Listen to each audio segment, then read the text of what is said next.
اس کا فضل ماننے والا سکون دریافت کر گیا۔ جس آدمی کو ابھی بہت ساری دعائیں ضروری ہیں، کبھی اللہ مل جائے تو بہت ساری دعائیں ہم نے پوری کرانی ہیں، سکون نہیں ہے۔ اب وہ دعائیں جو ہیں دنیا کی ہیں، سکون نہیں ہے۔ وہ دعائیں جہاں سے متعلق ہیں، سکون نہیں ہے۔ جس آدمی کہتا ہے کہ زندگی تو بہت اچھی ہے، بڑا اللہ کا فضل ہو رہا ہے، لیکن جسے لیکن لگا لیا سکون نہ لگا۔ زندگی بہت مہربانی ہے، اس کی بڑا ہی فضل ہو گیا، پہلے سے بہت آرام ہیں، بڑے واقعات ہیں، لیکن بے سکونی کا نام ہے۔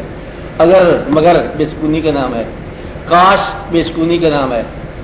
آئی وش بے سکونی کا نام ہے۔ ہیڈ اٹ بین سو بے سکونی کا نام ہے۔ ادروائز دس وائز بے سکونی کا نام ہے۔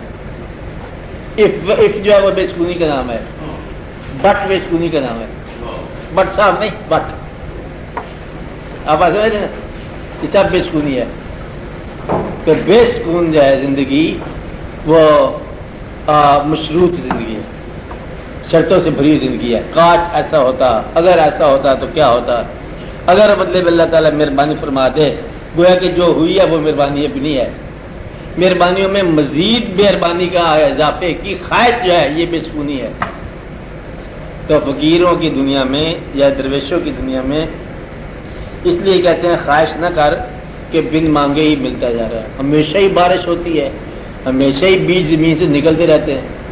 اب اس میں بارش کے لیے بیدار ہونا، یا اللہ آج بارش کر دے، آج نہیں تو کل ہو جائے گی، چلو اگلے سال تو ضروری ہو جائے گی۔ یہ نظام اس کا ہے، چلانا اس نے آپ ہے۔ اگر یا اللہ لوگ بھوک سے مر جائیں گے، اسے نہیں پتا، لوگ اس کے کھانے اس کے چلانا اس نے ہے، دنیا کی آبادی اس کا اپنا خیال ہے، تم اس کی آبادی کی کیا فکر کر رہے ہو؟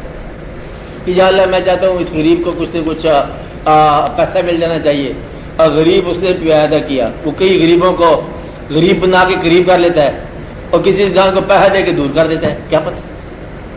اس لیے نہ پیسہ ہے سکون کا نام، نہ غریبی ہے سکون کا نام، پھر اس کے فضل کا نام ہے۔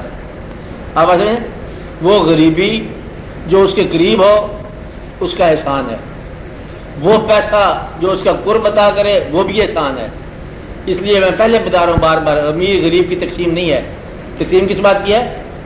کہ وہ غریب جو اس کے فضل کو مانتا ہے اور وہ امیر جو اس کے فضل کو مانتا ہے۔ تو اس کا مطلب یہ ہوا کہ اصل سکون ہے اس کا فضل، اس کی مہربانی۔